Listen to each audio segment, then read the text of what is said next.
My goal is to make the absolute best amplifiers you can use in studio or stage or at home, because I put my I got 50 plus years of dedication into those sound and bass into these amps. It's accumulation of everything I've ever learned in sound and bass playing in these amps. Yeah, well, my name is Phil Jones. I'm originally from England, and ever since an early age I got the passion for the love of music. My father was a jazz musician in a 20-piece big band, and for some reason I was fascinated by the bass, you know.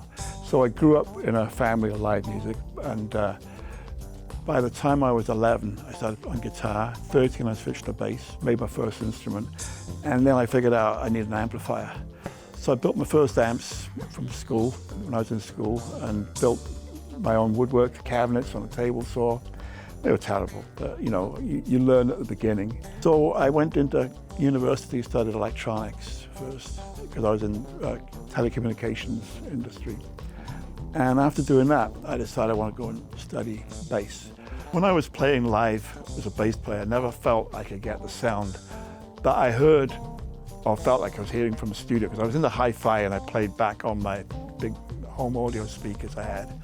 And I could never get that sound live. So I wanted to get a studio sound of a bass live, to make it sound like, you know, you're in control of the sound, not the amp is in control of you.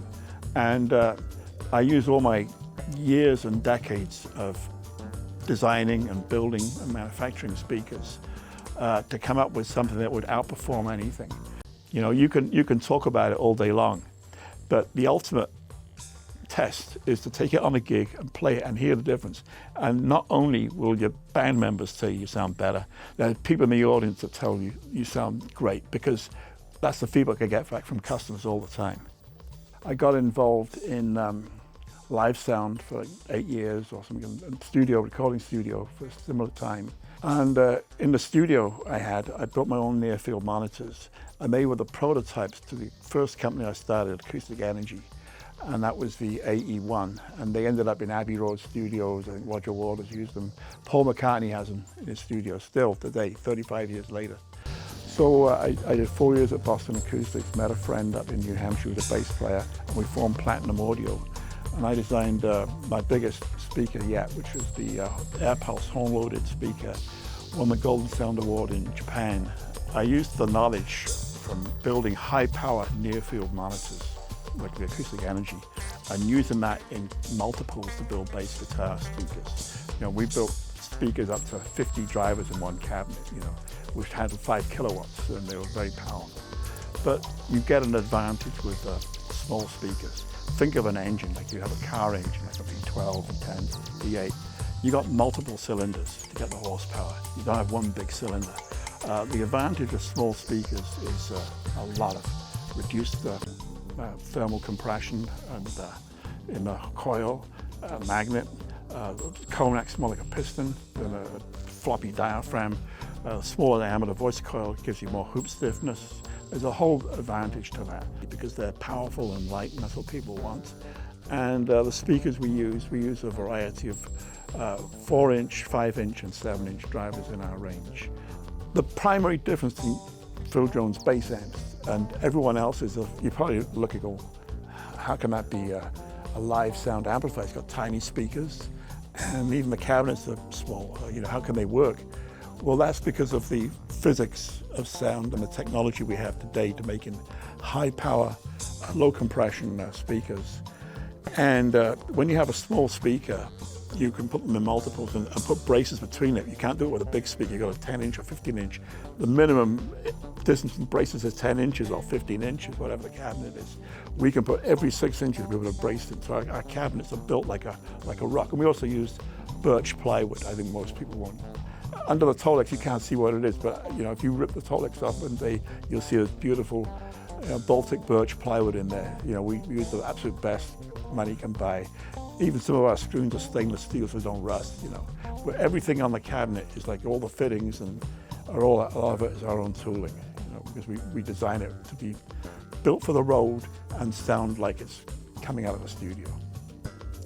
Reliability, sound quality.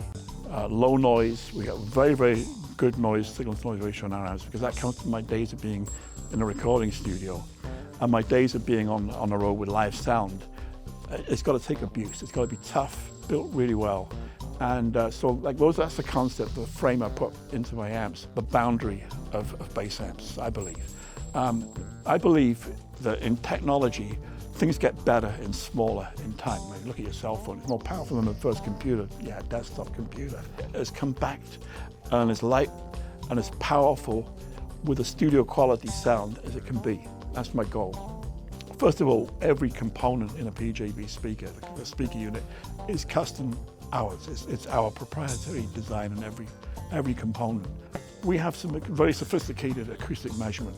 We use a clipper laser Doppler interferometer, which we can scan a loudspeaker cone in motion at all frequencies and predict the behavior of that cone. We see it in 3D analysis.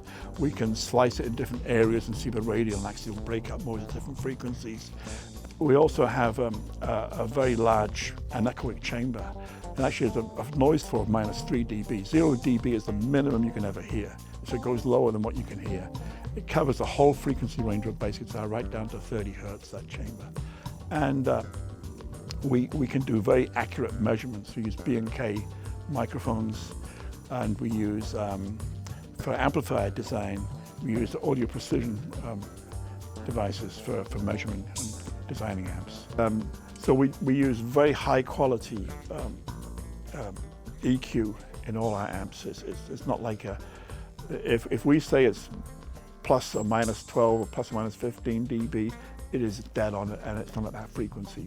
We make sure that every EQ is identical in the Q and the shape and the amplitude level. In 2001 was the day I teamed up with a very large loudspeaker manufacturer, and that really gave me the final nail in the coffin, but the final piece of the cake where I'd achieved my life goal of making what I really wanted to do in the first place.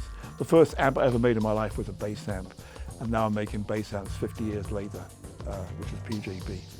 The people who really care about their instrument and their sound and their craft as a player, they're the people I find that buy PJB. It's really like my own personal quest for getting the ultimate bass sound. And my experience of being a bass player for decades, a sound engineer, worked both live and recording studio, and then learning electronics and learning how to acoustic propagation works and electroacoustics culminated into one direction, which is Phil Jones bass. It's everything I've ever learned about music, sound, manufacturing, all goes into Phil Jones bass, and that's why we are so different to everyone else. You've got to try it out and listen to yourself. You know, I think the only way you can know about my amp is to play through it. To me, the greatest satisfaction of all, for me, is to see the smile on the faces when people use my amps. When I make them happy and they love my gear, then I'm happiest.